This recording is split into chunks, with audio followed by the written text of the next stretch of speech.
Hi అండి, welcome back to my channel అండి. ఇవాళ మనం ఒక టేస్టీ కర్రీ ప్రిపేర్ చేసుకున్నాము ఆకుకూరతో. మామూలుగా మనం ఏంటంటే ఆకుకూరతో ఇలా పప్పు వేసుకొని చేసుకుంటాం కదా, అలా కాకుండా ఒట్టి ఆకుతోనే ఇలా ప్రిపేర్ చేసుకోండి. మామూలు రైస్, వేడివేడి రైస్ సంగటిలోకి చాలా బాగుంటుంది. తప్పకుండా ట్రై చేయండి. ఇదైతే మా రాయలసీమ స్పెషల్ అనమాట. ఇది చాలా అమేజింగ్గా ఉంటుంది. ఫస్ట్ ఇలా ఆకుకూరని ఇలా నీట్గా కడిగేసుకొని కాసేపు వాటర్లో ఉంచేసుకోండి.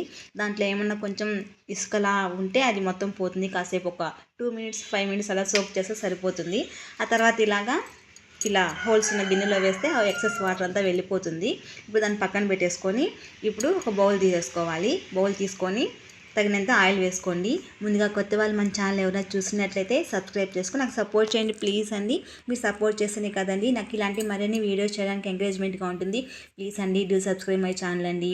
ఆయిల్ హీట్ అయ్యాక ఆవాలు వేసేసుకొని ఇందులో కంపల్సరీ పచ్చిమిర్చి వేసుకోండి. పచ్చిమిర్చి వద్దు అనుకుంటే ఇంకా ఎండుమిర్చి వేసుకోండి. కంపల్సరీ పచ్చిమిర్చికి అయితే ట్రై చేయండి. పచ్చిమిర్చి వేసుకొని ఆనియన్స్ వేసుకొని ఈ రెండు కొంచెం కలర్ చేంజ్ అయ్యేంత వరకు ఫ్రై చేసుకోవాలి. ఇలా ఫ్రై అయ్యాక కొంచెం మీడియం సైజు టమోటాలు, నేనైతే 2 ఆకుకూర కట్టలు తీసుకున్నాను. దానికి నేను 3 టమోటాలు తీసుకున్నాను, సరిపోతుంది. చిన్న మీడియం సైజు టమోటాలు సరిపోతాయి. వేసేసుకొని కాసేపు మగ్గించుకున్నాక ఇప్పుడు మనం నీట్గా కడిగి పెట్టుకున్నాం కదా ఆకును కూడా అందులో వేసేసుకోండి. నిజంగా టేస్ట్ అయితే చాలా బాగుంటుంది. మా పక్క అయితే చాలా వరకు పప్పుతో పాటు వేసుకుంటారు.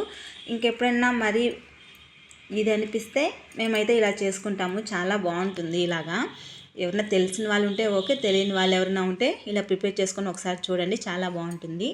ఇలా ఆకు వేసేసుకొని కాసేపు మగ్గించుకోవాలి. ఇప్పుడు మొత్తానికి సరిపడా సాల్ట్, మేమైతే కొంచెం రాళ్ళుప్పు వాడతాము, మీరు సాల్ట్ వేసుకోండి. కొంచెం పసుపు వేసేసుకొని ఈ పసుపు కొంచెం వేసుకోవడం వల్ల ఏంటంటే ఆకుకూరలు కొంచెం కసురు వాసన వస్తుంది కదా, అలా రాకుండా ఉంటుంది. సాల్ట్ వేయడం వల్ల ఆకులో ఉన్న వాటర్ తొందరగా వచ్చేసి మనకు ఫాస్ట్గా మగ్గిపోతుంది.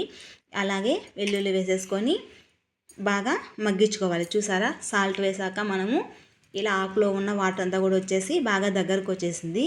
మీకు ఇందులో వాటర్ కావాలంటే కొంచెం వేసుకోండి, ఎక్కువ వాటర్ అయితే వేసుకోవద్దు. ఆల్రెడీ ఆకులో వాటర్ ఉంది కాబట్టి వచ్చేస్తుంది.